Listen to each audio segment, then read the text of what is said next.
तो दोस्तों स्वागत है आप सभी का एक बार फिर से हमारे YouTube चैनल पर। आज के इस वीडियो लेक्चर में मैं आपको पढ़ाने वाला हूँ आय, व्यय और बचत पर आधारित प्रश्न का सेकंड पार्ट। इससे पहले हम लोगों ने आय, व्यय और बचत पर आधारित के प्रश्नों का पहला पार्ट पढ़ लिया हुआ है, जिसमें हम लोगों ने कुछ बेसिक क्वेश्चन देखा था और कुछ टेक्निकल खराबी के कारण वीडियो को बीच में ही बंद करना पड़ा। तो आज इसके शेष भाग को मैं इस वीडियो में पूरा कवर करने वाला हूँ। तो हम लोगों ने क्वेश्चन कहाँ तक कर लिया है? ये क्वेश्चन हो गया है क्वेश्चन नंबर 2, 3, 4 एंड 5। यहाँ से क्वेश्चन हमारा शुरू होने वाला है और ये सेकंड टाइप होगा। क्वेश्चन नंबर सेकंड टाइप है ये। तो सबसे पहले हम समझ लेते हैं कि यहाँ पर क्वेश्चन को हम कैसे डील करने वाले हैं। देखिए इस क्वेश्चन का लेवल थोड़ा अलग है। अभी तक आपने जितने भी प्रश्न पढ़े उसमें दिया जाता था, या तो आय दी जाती थी उसमें से हम या तो बचत दी जाती थी, उससे हम क्या करते थे, उससे हम खर्च निकाल लेते थे और आय निकाल लेते थे। लेकिन यहाँ पर अवशेष वाला मामला होगा, तो इसको भी वैसे ही लगाना है लेकिन थोड़ा-सा संभल करके। तो सबसे पहले हम क्वेश्चन पढ़ते हैं, उसके बाद आगे बढ़ते हैं। क्वेश्चन नंबर 1 है कि श्रीमान कपूर अपनी कुल आय का 20% मकान किराए के रूप में खर्च करते हैं और शेष का 70% घरेलू चीज़ों पर खर्च करते हैं। तदनुसार यदि उनकी बचत ₹1,800 की हो, तो उनकी कुल आय रुपयों में कितनी है? तो ये बड़ा ही सिंपल सा क्वेश्चन है, बिल्कुल ऐसे ही लगाना है। सबसे पहले हमें मानना है कि आय जो है वो 100% होगी। इसमें से 20% खर्चा करेंगे तो जितनी भी बचेगी, उसमें भी क्या किया जाएगा, 70% खर्चा किया जाएगा। उसके बाद फाइनली इनके पास जो भी पैसा बचेगा उसके बारे में हमें डेटा दिया जाएगा। ओके, तो चलिए देखते हैं क्वेश्चन को। सबसे पहले हमें मान लेना है कि इनकी जो आय है वो 100% है। कितनी है? 100%। ओके। अब कह रहा है श्रीमान कपूर अपनी कुल आय का 20% खर्च कर देते हैं। तो ये क्या करते हैं, अपनी आय का 20% खर्च कर देते हैं। इसके बाद इसका 70% खर्च करेंगे, ऐसा ही कुछ मामला है। तो 100 का 20% कितना होगा आप लोग बताइए? 100 का 20% हमेशा जितना 100 का अगर कितना भी परसेंट निकाला जाए तो वही होगा। तो 100 का 20% इतना हमें माइनस कर देना है तो 80 आ जाएगा। ओके, अभी इनके पास कितना बचा है? 80। अब कह रहा है कि और शेष का, तो शेष कितना बचा? 80 ही तो बचा भाई। ₹100 कमाते हैं, ₹20 खर्च कर देते हैं, तो शेष कितना बचा? ₹80। अब क्वेश्चन में बोल रहा है और शेष का 70% घरेलू चीज़ों पर खर्च करते हैं। तो शेष कितना है? 80। अब 80 का हमें 70% निकालना है, तो 80 का हम 70% निकालेंगे, कितना आएगा? 80 गुणे 70/100, 0 से 0 कैंसिल, 7 8 56, तो 56। इसका मतलब ₹80 इनके पास बचा था, जिसमें से ये ₹56 खर्च कर दे रहे हैं। तो अब इनके पास कितने बचे हैं? तो 10 में से 6 जाएगा आपका, 4 आएगा। उसके बाद यहाँ पर बचा है 7, 7 में से 5 जाएगा तो 2। अभी इनके पास बचे कितने हैं? ₹24। और यहाँ पर आप देखिए कह रहा है तदनुसार उनकी बचत ₹1800 की है। रुपए में कितनी है? 1800 की, और परसेंटेज में कितनी है? 24% की। मतलब ये जो 1800 है, ये हमारे 24% का मान है। तो इस 1800 को हम 24 से करेंगे क्या? डिवाइड। ओके। और हमको चाहिए क्या? हमको चाहिए कुल आय। कुल आय का मतलब 100% का मान, तो 100% से क्या कर देंगे हम? मल्टीप्लाई। बस इसको सॉल्व कर लेंगे और हमारे क्वेश्चन का आंसर आ जाएगा। तो इसको हम कट करते हैं, 6 त्रिक 18, 6 चौका 24, और इसको कट करेंगे हो जाएगा 25, 25 तीन आपका कितना हो जाएगा? 75। आंसर आ जाएगा 7500। कितना आ जाएगा? 7500। Option number B is the correct answer. देखिए यहाँ पर क्या है, यहाँ पर शेष की बात कर रहा है कि श्रीमान कपूर अपनी कुल आय का 20% खर्च कर देते हैं। तो हमने माना कि उनकी आय 100% है। अब 20% खर्च कर दिए तो पहले हम 100 का 20% निकालेंगे। तो 20% कितना आएगा? 20। अब इस 100 में से 20 घटा देंगे तो कितना आ जाएगा? 80। अब ये 80 शेष है। इसमें कह रहा और शेष का मतलब अब 80 की बात हो रही। शेष का 70% घरेलू चीजों पर खर्च कर देते हैं। तो 80 का 70% हमने निकाला, कितना आ गया हमारा? 56 आ गया। अब इस ₹80 में ₹56 खर्च कर दे रहे हैं, तो बचा कितने रहे? ₹24। और अंततः इनकी बचत रुपए में कितनी है? 1800 की है। इसका मतलब जो 1800 ही है, 24 की वैल्यू दिया है। तो आपको पता ही है कि जिसकी वैल्यू दिया जाता है उससे डिवाइड करते हैं, और हमसे पूछा है कुल आय मतलब 100 की वैल्यू पूछा है, तो 100 से मल्टीप्लाई कर देंगे, हमारा आंसर आ जाए। नेक्स्ट क्वेश्चन देखते हैं। अगला क्वेश्चन है, एक व्यक्ति अपनी संपत्ति का 30% भाग एक धर्मदान संस्था को दान करता है। शेष राशि का क्रमशः 30 और 25% भाग अपनी पत्नी और बेटे को देता है। बाकी धनराशि उसकी 3 बेटियों के बीच समान रूप से विभाजित करता है। उसकी बेटियों में से एक को 42 लाख रुपए मिलते हैं उस आदमी की कुल संपत्ति लाख रुपए में क्या थी? तो देखो बिल्कुल वैसा ही क्वेश्चन है, शेष वाला क्वेश्चन है। सबसे पहले हम क्या करेंगे? सबसे पहले हम मानेंगे कि उसके पास 100% रुपए हैं, ठीक है? या उसकी आमदनी 100% है। इसके बाद हम क्या करेंगे? हम इसमें से इसका शेष निकालेंगे। उसके बाद इसका भी हमें क्या करना पड़ेगा? शेष ही निकालना पड़ेगा। ओके? तो इसका हम शेष निकालेंगे। उसके बाद जो भी आएगा इसको हम डिवाइड कर देंगे इसकी 3 बेटियों में। तो चलिए अब देखते हैं। क्वेश्चन में बोला कि एक आदमी अपनी संपत्ति का 30% भाग धर्मदान संस्था को दान करता है। तो आय कितनी है आदमी की? 100%, क्योंकि हमेशा 100% माना जाता है। ठीक है? आय 100% है। अब इस 100% में से ये क्या करता है? 30% हिस्सा जो होता है वो धर्मदान संस्था को दान करता है और कुछ परसेंट अपनी बीवी और बच्चों को देता है। तो यहाँ पर बोला गया 30% भाग क्या करता है वो? धर्मदान संस्था को दान देता है। अगर 100 का 30% वो दान दे दिया मतलब कितना दिया? 30 दे दिया। तो 100 में से 30 घट जाएगा तो 70 बचेगा। अब आगे बोला है शेष का, ठीक है? तो हमें शेष का निकालना है अब।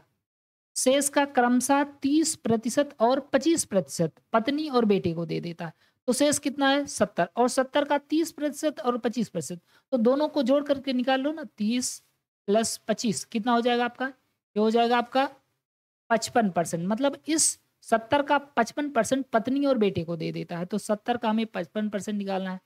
ओके, तो इसको हम सॉल्व कर लेते हैं। देखिए 0 से 0 कैंसिल आउट, 2 पंचे 10, सॉरी 5 से कट कर देते हैं ना, 5 दूनी 10 और 5 इकरम्बे। ओके, इन दोनों का मल्टीप्लाई करके हम 2 से डिवाइड कर देते हैं। 11 सते 77 डिवाइडेड बाय कितना? 2। ओके, अब हम क्या करेंगे? 2 से डिवाइड कर देंगे। 2 से डिवाइड कर देंगे तो 2 तियाँ 6, 2 तियाँ 2 तियाँ 6, इधर कैरी आ जाएगा, ये कितना हो जाएगा? 17। तो 2 अट्ठा 16, पॉइंट लगाएँगे, 2 पंचे 10। मतलब इसका 55%, अगर हम 70 का 55% निकाल दें तो हमें कितना मिलेगा? 38.5। मतलब 70 में वो 38.5 रुपए खर्च कर देता है। तो बचाता कितना होगा? भई 70 में से हम 38.5 घटा लेंगे कि नहीं? घटा लेंगे। इधर आ जाएगा 5, यहाँ पर 9, 9 में से 8 जाएगा तो 1 आ जाएगा। इधर बचा है आपका 6, 6 में से 3 जाएगा तो 3। इसका मतलब 31.5 इसके पास बचता है। लेकिन आगे भी बोल रहा है कि बाकी धनराशि को 3 बेटियों में समान रूप से बाँट देता है। तो बाकी धनराशि जो है इसको किसमें बाँट देता है? 3 बेटियों में। इस 31.5 को 3 से हमें भाग देना पड़ेगा। तो 31.5 को 3 से भाग देंगे तो 3 दाम 30, ठीक है? और 1 कैरी चला जाएगा, 3 पंचे 15। इसका मतलब एक बेटी को 10.5 मिला है और यहाँ पर उसकी बेटियों में से एक को 42 लाख, एक को यहाँ पर 42 मिला है और परसेंट में कितना मिला है? 10.5। इसका मतलब ये जो 42 है ये 10.5 की वैल्यू है। तो 42 को हम क्या करेंगे? 10.5 से डिवाइड कर देंगे और हमें चाहिए कुल संपत्ति, मतलब 100% से मल्टीप्लाई कर देंगे। ठीक है, इधर पॉइंट हटाए, ऊपर क्या हो जाएगा? 0। और ये कितनी बार में कट जाएगा? साफ-साफ दिख रहा है कि 4 बार में कट जाएगा। तो 4 बार में कट जाएगा और यहाँ पर हो जाएगा आपका 400। ठीक है, तो 400 लाख आंसर हो जाएगा। ऊपर वाला इरेज़ कर देते हैं क्योंकि इसकी ज़रूरत नहीं है, इसको आप आसानी से समझ सकते हैं। बस हमें ध्यान देना है कि अगर शेष बोलेगा तो यही काम करना है। शेष जब भी बोलेगा तो ऐसे ही काम करना है। बाकी इसके पहले वाला क्वेश्चन तो मैंने आपको बता ही दिया है कैसे करना है ना। अगला क्वेश्चन देख लेते हैं। अगला क्वेश्चन है कि एक आदमी अपनी आय का 24% घर किराया पर, शेष का 25% बच्चों की शिक्षा पर, शेष का 33.33% इंश्योरेंस पॉलिसी पर और शेष का 50% बाकी खर्चों पर खर्च करता है। यदि वह 11,780 रुपए एक साथ बच्चों की शिक्षा और इंश्योरेंस पॉलिसी पर खर्च करता है तो उसकी कुल आय कितनी है? ठीक है, तो वहीं बिल्कुल शेष वाला क्वेश्चन है तो 100 मान के लगाना शुरू करते हैं। मानेंगे उसकी टोटल आमदनी जो है 100% है। 25% बच्चों की शिक्षा पर, 24% बच्चों की शिक्षा पर खर्च करेगा। उसके बाद उसका शेष का जो है 25% बच्चों की शिक्षा पर, शेष का 33% इंश्योरेंस पॉलिसी पर, उसके बाद 50% जो है बाकी खर्चों पर खर्च करेगा। ठीक है? तो इस तरीके से हमें इस क्वेश्चन को डील करना है। तो हम मान लेते हैं इसकी जो आय है वो 100% है। कितनी है? 100%। ठीक है? आय 100% है। अब इस 100% में से वो कितना खर्चा करता है इस बात को हमें देखना है। तो पहले हम एरो बना देते हैं। ताकि हम आसानी से इसको सॉल्व कर सकें। ओके, कह रहा है कि 24% घर के किराए पर, 24% क्या करता है, किराए पर खर्च कर देता है। 100 का 24% निकालेंगे तो 24 ही आएगा, 24 माइनस कर देंगे और जैसे 24 माइनस कर देंगे कितना आ जाएगा, 10 में से आपका 4 जाएगा तो 6, यहाँ पर 9 में से आपका जाएगा 2 तो कितना हो जाएगा 7, 76 बचाता है। ठीक है, और ये काम किस पर करता है, किराया पर, किराया। ओके, यहाँ पर छोटा सा लिख देते हैं किराया। इसके बाद बोला है शेष का 25% बच्चों की शिक्षा पर, इसका 25% निकालो, 25%। अब 25% निकालो या 1/4 निकालो, बात तो यही है ना। 76 का हम क्या निकाल लेते हैं, 1/4। 25% का मतलब 1/4 ही तो होता है। तो 4 एकम 4, 4 9 36, मतलब 19 रुपए खर्च कर देता है। 76 में कितना खर्च कर देता है, 19 रुपए, और 76 में जब 19 घटाएंगे तो कितना आ जाएगा हमारा, ये हमारा आ जाएगा 57। ठीक है, क्योंकि 16 में से 9 जाएगा 7, इधर बचा 6, 6 में से 1 जाएगा 5। ओके, आगे देखिए, ये किस चीज़ पर है ये वाला मामला, ये वाला मामला हमारा बच्चों की शिक्षा पर, शिक्षा। ओके, आगे चलते हैं। इसके बाद कह रहा है शेष का 33.33%, ये शेष है 57, इसका 33.33% निकालना है। तो 33.33%, इसका 33.33% निकालने का मतलब होता है कि 1/3 निकाल लीजिए। तो 57 का आप 1/3 निकालेंगे, 1/3 निकालेंगे कितना आ जाएगा आपका, 19 आ जाएगा। तो 19 रुपए खर्च कर देता है 57 में। ठीक है, तो यहाँ पर कितना बचेगा, 57 में 19 घटा लेंगे तो 38। आगे क्या बोल रहा है, और से इसका 50% बाकी खर्चों पर। तो इसका 50% कितना होगा, आधा हो जाएगा, और आधा कितना हो जाएगा, 19।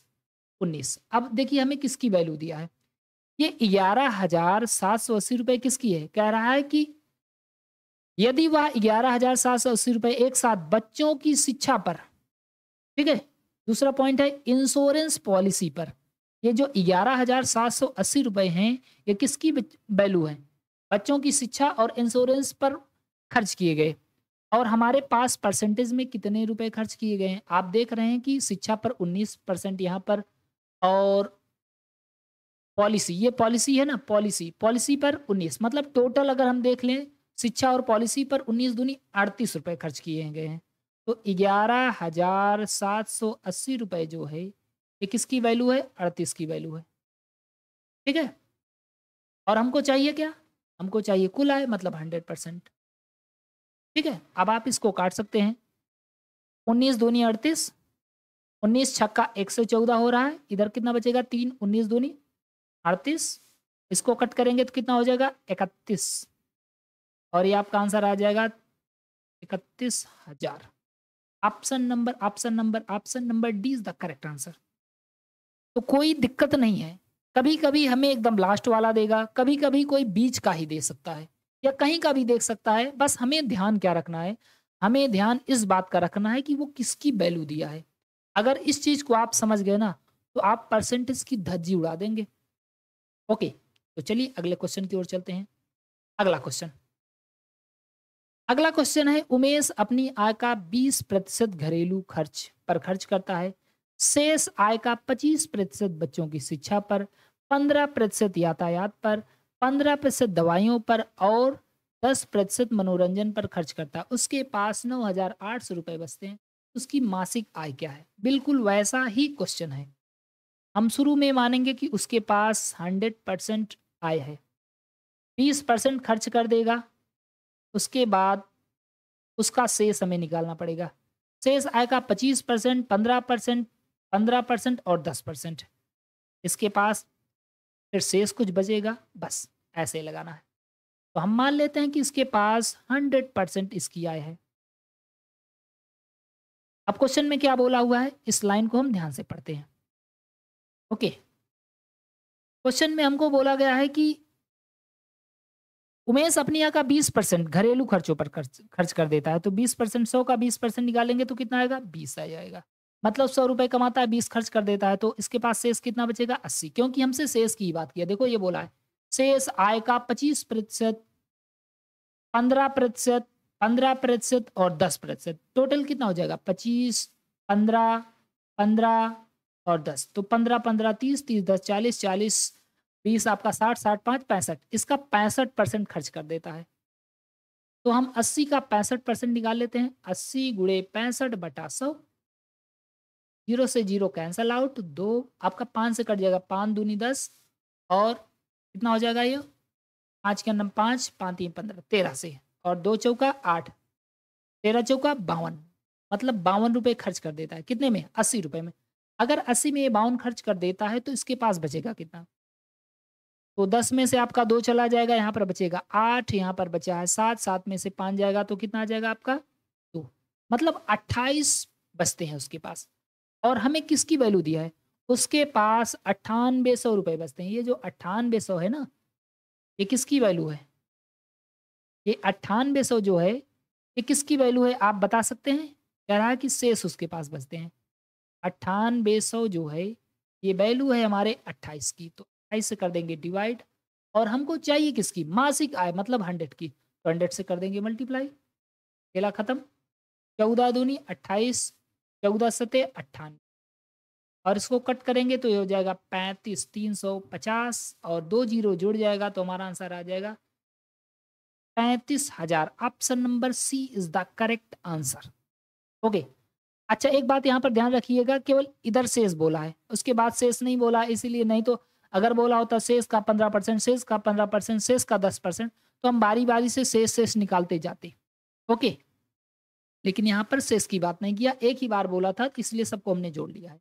तो हमारे क्वेश्चन का आंसर हो जाएगा ऑप्शन नंबर सी, 35,000। अगला क्वेश्चन देखते हैं।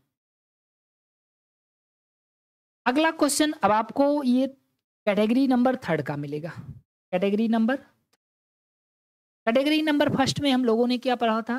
फर्स्ट में पढ़ा था कि आपको बचत या खर्च में से कोई एक चीज दिया जाएगा, उसकी सहायता से हम तीनों का मान निकाल लेंगे और उसमें से किसी एक की वैल्यू दिया होगा, जिसकी वैल्यू दिया होगा उससे डिवाइड करेंगे, जिसकी वैल्यू पूछा होगा उससे मल्टीप्लाई करेंगे। इसके टाइप नंबर सेकंड में हम लोगों ने देखा कि यहाँ पर शेष वाली बात हो रही थी, तो शेष वाली बात कैसे हुई आपने देख लिया अभी क्वेश्चन। इसके बाद अब इसका थर्ड टाइप का क्वेश्चन। थर्ड टाइप का क्वेश्चन कैसे है देखिए, एक व्यक्ति अपनी आय का 75% खर्च करता है, उसकी आय 20% बढ़ती है और उसके खर्चे 10% बढ़ते हैं, तो बचत कितने प्रतिशत बढ़ती है? देखो, इसको लगाने का दो तरीका है, लेकिन पहले मैं आपको एकदम सिंपल सा तरीका बताता हूँ। कह रहा है एक व्यक्ति अपनी आय का 75% खर्च कर देता है, तो सबसे पहले हमें क्या करना है? हमें निकालना है 75% का मान। ठीक है, 75%। 75% का मान कितना होता है? 3/4। और क्या बोला है? एक व्यक्ति अपनी आय का 75% खर्च कर देता है, इसका मतलब इसकी जो आय है वो 4 है और इसमें अगर ऊपर खर्च दिया है तो ऊपर वाला खर्च हो जाएगा, बचत दिया है तो ऊपर वाली बचत हो जाएगी। जिसमें से ये खर्च कितने की करता है? 3 रुपए की। कोई 4 रुपए कमाता है और 3 रुपए खर्च कर देता है, तो उसकी बचत क्या होगी? तो आप एक चीज़ जानते ही होंगे बहुत अच्छे से कि आय बराबर बचत प्लस खर्च। ये बात आप जानते हैं कि नहीं? बिल्कुल जानते होंगे। तो हम इस इक्वेशन को बनाते हैं। आय कितना है? 4 रुपए। ठीक है? आय कितनी है? 4 और इस आय में से वो खर्च कितना कर रहा है? पर यहाँ पर बचत लिख दिए। यहाँ पर आपका रहेगा खर्च ना, इधर रहेगा खर्च। तो 4 रुपए कमाता है जिसमें से वो 3 रुपए खर्च कर देता है। तो बताओ बचत कितने की करता होगा? भाई कोई 4 रुपए कमाता है, 3 रुपए खर्च कर देता है, तो बचत 1 रुपए की करेगा कि नहीं? अब हमें तीनों चीज़ें मिल गई हैं। लेकिन हम क्वेश्चन को आसान बनाने के लिए यहाँ पर ज़ीरो बढ़ा सकते हैं। इधर 1 ज़ीरो बढ़ा 2 ज़ीरो बढ़ा दिए, इधर 2 ज़ीरो बढ़ा दिए, इधर 2 ज़ीरो बढ़ा दिए। अब इससे फ़ायदा क्या होगा? कि जो परसेंटेज दिया गया ना ये बहुत आसानी से आ जाएगा। ठीक है? अब देखो क्वेश्चन आगे पढ़ते हैं। हमें मिल गई है, आय मिल गई है, बचत और खर्च तीनों की तीनों चीज़ें हमें मिल गई हैं। अब हमसे क्या बोला आगे? कह रहा है उसकी आय 20% बढ़ जाती है। तो एक तो तरीका ये है कि 400 का आप 20% निकालें, उतना जोड़ दें, या दूसरा तरीका है कि 400 का आप 120% निकाल दें। क्योंकि कोई भी चीज़ अपने आप में 100% होती है, 20% बढ़ेगी तो 120% हो जाएगी। तो मैं एकदम सिंपल तरीके से बताता हूँ कि आप इसका क्या करेंगे? 20% निकालेंगे। 400 का 20% कैसे आएगा? 400 गुणे 20/100, एकदम सिंपल तरीके से 0 से 0 कैंसिल हो जाएगा। 4 दूनी 8 मतलब 80, 80 रुपए बढ़ जाएगी। तो 80 जब बढ़ जाएगी तो कितनी हो जाएगी आय? 480 रुपए। और क्या बढ़ाया गया? उसके खर्चे 10% बढ़ जाते हैं। खर्च क्या है? 300 और 300 का हमें 10% निकालना और जोड़ देना है। तो 300 का 10%, देखो लगाने को तो ऐसे ही बता सकता हूँ ना कि 300 गुणे 10/100, 0 से 0 कैंसिल, 10 तियां 30। तो कितना बढ़ गया? 30 रुपया बढ़ गया। इसका मतलब पहले खर्च 300 था, अभी बढ़ कर के कितना हो गया? 310 रुपए हो गए। अब आप बताइए कि कोई आदमी 480 रुपया कमाता है, 330 रुपए खर्च कर देता है, तो बचत कितने की करता होगा? क्या करेंगे हम? आय में से खर्च घटा देंगे, 80 में से 30 जाएगा, आपका बचेगा 50, ठीक है? और 100 में से 4 में से 3 जाएगा तो 1, इसका मतलब 150। अब क्वेश्चन में क्या बोला है, ध्यान से देखिए। कह रहा है तो बचत कितने प्रतिशत बढ़ जाती है? पहले बचत कितनी थी? 100%। 100 मान सकते हैं, ओके। पहले 100 बचत थी, अभी कितनी हो गई है? 150। कितनी बढ़ी है? भाई कोई चीज़ पहले 100 थी, अभी 150 हो गई, ये तो कितनी बढ़ी है? 50 बढ़ी है। और कितने से बढ़ी है? 100 से बढ़ी है। और परसेंट निकालना है तो 100% से तो मल्टीप्लाई करना ही पड़ेगा। 100 से 100 कैंसिल, आंसर आ जाएगा 50%। Okay, option number D is the correct answer. क्या करना है? सबसे पहले आप इसको फ्रैक्शन में बदल देंगे।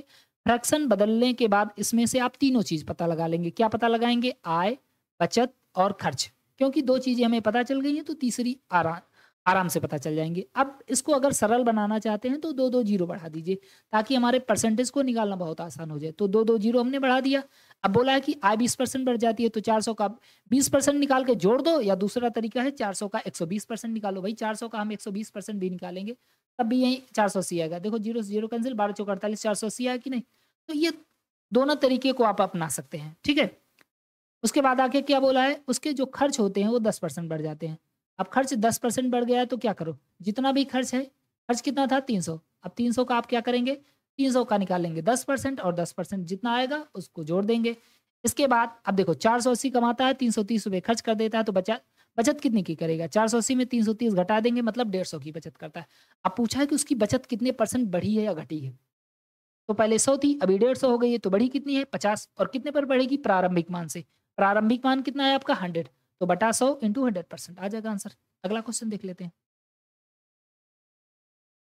क्वेश्चन है कि एक व्यक्ति अपनी आय का 80% खर्च करता है। उसके रहने के खर्च में 37.5% की बढ़ोतरी होती है और उसकी आय में 35% की बढ़ोतरी होती है। तो बचत में शुद्ध बढ़ोतरी क्या है?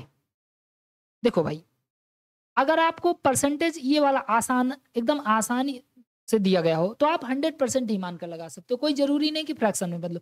जैसे अगर मैं चाहूँ तो इसको 100 मान करके भी लगा सकता हूँ। आय हमारी कितनी होती है? 100%। और इस आय में से वो 80% खर्च कर दे रहा है।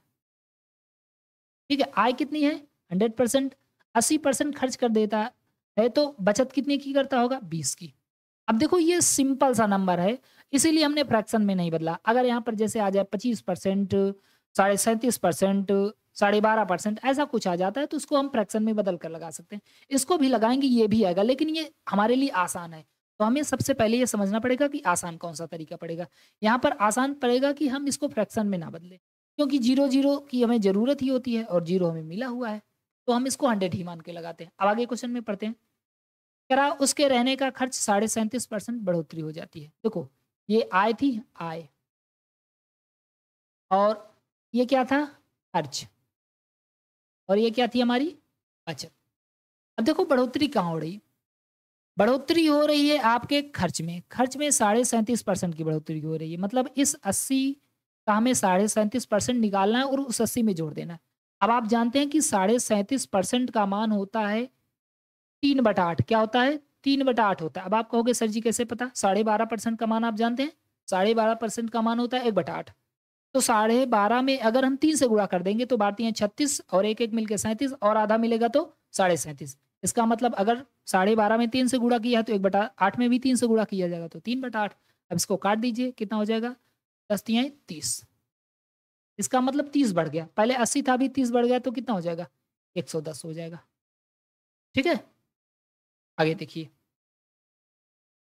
आगे बोला है और उसकी आय में 35% की वृद्धि होगी। तो 100 थी, 35% की वृद्धि हो जाएगी, तो सीधा-सीधा 100 में कोई भी चीज़ बढ़ती है तो वहीं होती है। 135 हो जाएगी। अब कह रहा है कि बचत में शुद्ध बढ़ोतरी क्या है? भाई 135 कमा रहा है, 110 खर्चा कर दे रहा है, तो बचत कितने की करेगा? सीधा-सीधा हम घटा लेंगे तो कितना आ जाएगा? 25 रुपए। अब यहाँ से आप निकाल सकते हैं कि उसकी बचत में कितने परसेंट की बढ़ोतरी हुई। कैसे निकालेंगे? बहुत आसानी से निकालें। देखिए कैसे? कोई व्यक्ति की आय या पहले ₹20 बचाता था, अभी 25 बचा रहा है, तो कितने की बढ़ोतरी हुई? 5 की बढ़ोतरी, और किस पर बढ़ोतरी हुई?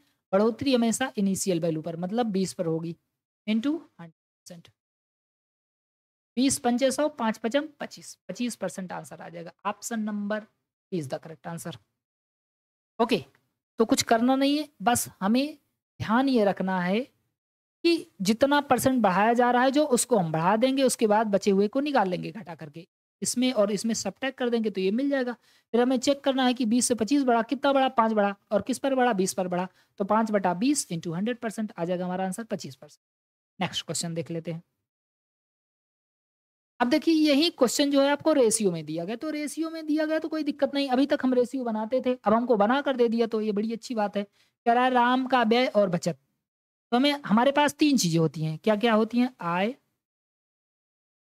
हमारे पास 3 चीज़ों में क्या-क्या चीज़ें होती हैं? आय, व्यय और बचत। तो आय,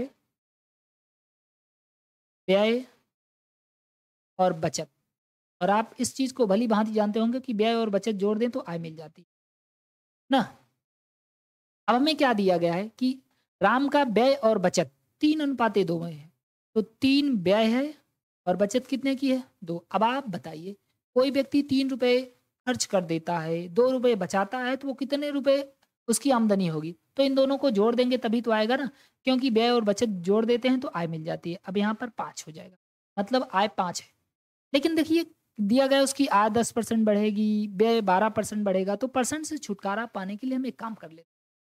कौन-सा काम करेंगे? हम दोनों में, तीनों में बढ़ा देते हैं 2-2 ज़ीरो। इसमें भी 2 ज़ीरो, इसमें भी 2 ज़ीरो और इसमें भी 2 ज़ीरो। और इस तरीके से परसेंटेज सॉल्व करना हमारे लिए आसान। अब देखिए क्या बोल रहा है, उसकी आय में 10% की वृद्धि हुई। मतलब हमें 500 का 10% निकालना है और उसके बाद क्या करना है? उसमें जोड़ देना है। तो 500 का 10% कितना होगा? तो 500 गुणे 10 बटा 100, और 0 से 0 कैंसल, 5 दाम 50, ऐसे करेंगे ना? 500 गुणे 10 बटा 100, 0 से 0 कैंसल हो जाएगा आपका। 5 दाम कितना हो जाएगा? 50, और इसमें 50 जोड़ेंगे तो 550 हो जाएगा। ओके? यहाँ पर कितना हो जाएगा? 550 हो जाएगा। ये हो गया आपका 550। आगे देखिए क्या बोला है? कह रहा और उसका व्यय भी 12% बढ़ जाता है। व्यय कितना है? 300, 300 का 12% निकालो। तो 300 का 12% बटा 100, 0 से 0 कैंसल, 12 तियाई 36। देखिए इतना आपको लिख के नहीं करना है, क्योंकि मैं पढ़ा रहा हूँ तो मुझे लिखना ही पड़ेगा ना। 12 तियाई 36, इसका मतलब 300 में 36 जुड़ जाएगा। अब 300 में 36 जुड़ जाएगा तो कितना बनेगा? 336 बन जाएगा कि नहीं? तो ये हो जाएगा आपका 336। अब तीसरा तो हम आसानी से निकाल सकते हैं भाई, कोई व्यक्ति ₹550 कमाता है, ₹336 व्यय कर देता है, तो बचत कितनी की करता होगा? इन दोनों को घटा लेंगे, तो 10 में से 6 जाएगा आपका 4 आएगा, यहाँ पर बचा आपका कितना? 4, 4 में से 3 जाएगा तो 1 बचेगा, और यहाँ यहाँ कितना है? 5, 5 में से 3 जाएगा तो 2, 214। अब क्वेश्चन में बोला उसकी बचत में कितनी वृद्धि हुई? पहले ₹200 बचाता था, अभी कितना बढ़ा रहा है? ₹214 बचत कर रहा है ना? इसका मतलब कितनी ज़्यादा बचत किया? तो इन दोनों का डिफरेंस ले लो, ₹14 की बचत किया। और बचत हमेशा इनिशियल पर होगी, इंटू 100%। 0 से 0 कैंसिल, 2 सत्ता 14, 7% आंसर आ जाए। Option number is the correct answer. बिल्कुल आसान है, चाहे आपको रेशियो में दे, चाहे आपको परसेंटेज में दे, कोई दिक्कत वाली बात नहीं है। हमको ऐसे ही लगाना है हमेशा क्वेश्चन। तो अगला क्वेश्चन देख लेते हैं। मुझे लगता है ये क्वेश्चन मैंने शायद लगवाया था क्या? 1 मिनट चेक करना पड़ेगा। अरविंद अपनी आय का, नहीं, नहीं, नहीं, ये नहीं लगवाया गया था। ये क्वेश्चन नहीं लगाया गया था। तो देखो कह रहा है अरविंद अपनी आय का 75% खर्च करता है। ओके, तो 75% की वैल्यू हम लिख देते हैं। 75% की वैल्यू कितना होगी? 3/4। मतलब आय कितनी है? आय ₹4 है, उसमें से खर्च कितना कर रहा है? ₹3। खर्च हो रहा है इसका ₹3, तो बचत कितने की हो जाएगी? भाई कोई व्यक्ति ₹4 कमाता है, ₹3 खर्च कर देता है, तो बचत कितने की करेगा? ₹1 की करेगा। ठीक है? अब ऐसा हमने क्यों किया? क्योंकि 75% को सॉल्व करना थोड़ा-सा ट्रिटिकल हो जाएगा, क्योंकि हमें 0 मिल जाता तो ज़्यादा बढ़िया। जैसे यहाँ पर 80% होता, 90% होता, 20% होता, तो 100% मानकर लगाते तो आसानी से आता। ये भी आ जाएगा ऐसा नहीं, लेकिन फिर पॉइंट में आने लगेगा, वो दिक्कत वाली बात हो जाएगी। तो हमें इन चीज़ों से थोड़ा बच के रहना। अब हम क्या करेंगे? अपने मन से दोनों में, तीनों में बढ़ा देंगे 2-2 ज़ीरो। इससे हमारा परसेंट सॉल्व करना आसान हो जाए। कह रहा है उसकी आय में 20% की वृद्धि होती है, 400 है, 400 का 20% निकालो, 400 गुणे 20/100 कितना हो जाएगा आपका? 20 का 80, 80 बढ़ जाएगा कि नहीं? तो 480 हो जाएगा। ठीक है? देखो कोई दिक्कत नहीं है, मैं लिख के बता सकता हूँ। 400 में कितना बढ़ाना है 20%, तो 20% निकालो उसके बाद बढ़ा दो। 0 से 0 कैंसिल, कितना हो जाएगा आपका 4 दूनी 8, मतलब 800 हो जाएगा।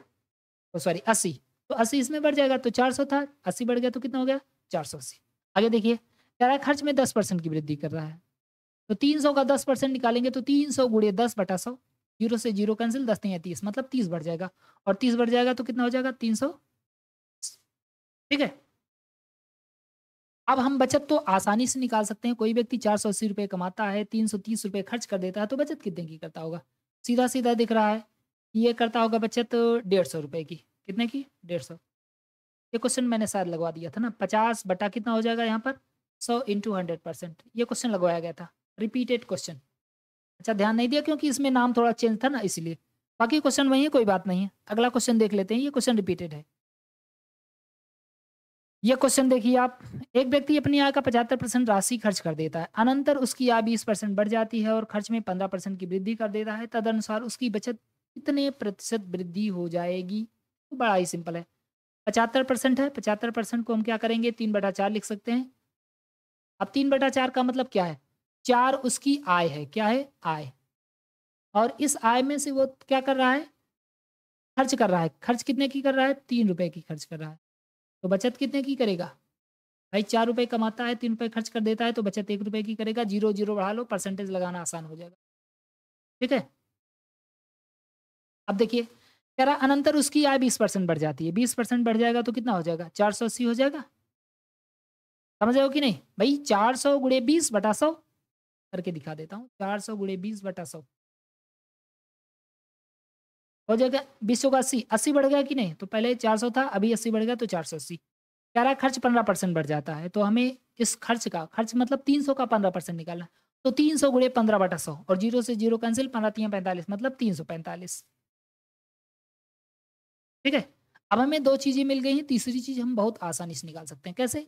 480 रुपए आय है, 350 रुपए खर्च है, तो बचत कितनी होगी? तुरंत हम 480 में से घटा देंगे। तो 10 में से 5 जाएगा आपका 5 हो जाएगा, इधर 7 बचा, 7 में से 4 जाएगा तो 3 बचा, और यहाँ पर कितना होगा आपका? यहाँ पर 4 में से 3 जाएगा 1।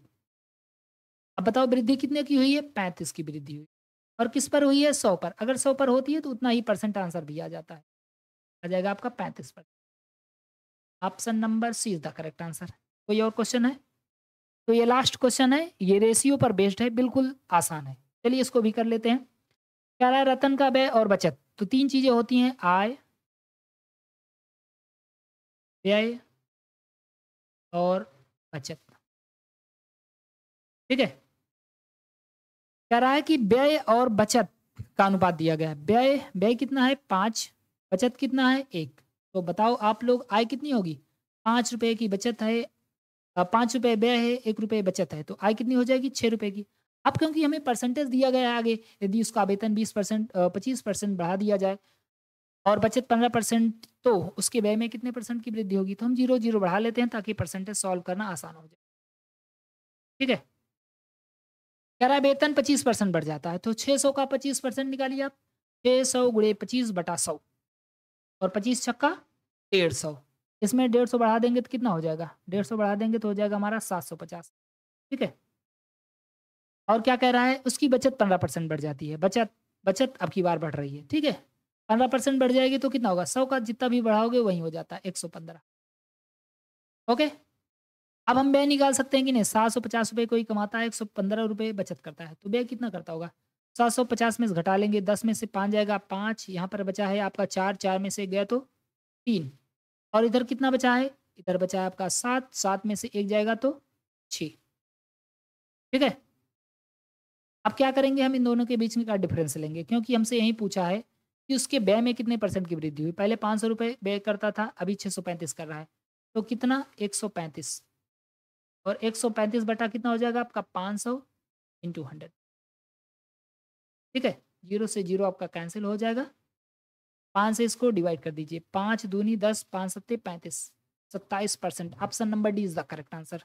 तो गाइस देख रहे हैं, आपको मैंने तीनों प्रकार के इनकम, आय, इनकम, एक्सपेंडिचर और सेविंग में जितने भी प्रकार के क्वेश्चन बनते हैं मैंने सारा का सारा इसमें बता दिया हुआ है। और इससे भी जो हाई लेवल का क्वेश्चन बनता है उसको मैंने आपको पढ़ाया हुआ है रेशियो एंड प्रोपोर्शन में।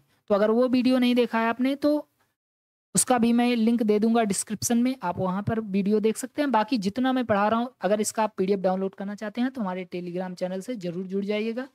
डिस्क्रिप्शन में उसका लिंक दे दिया जाएगा और वीडियो को ज़्यादा से ज़्यादा लाइक करें, नए हो तो चैनल को ज़रूर सब्सक्राइब करें। Thank you so much.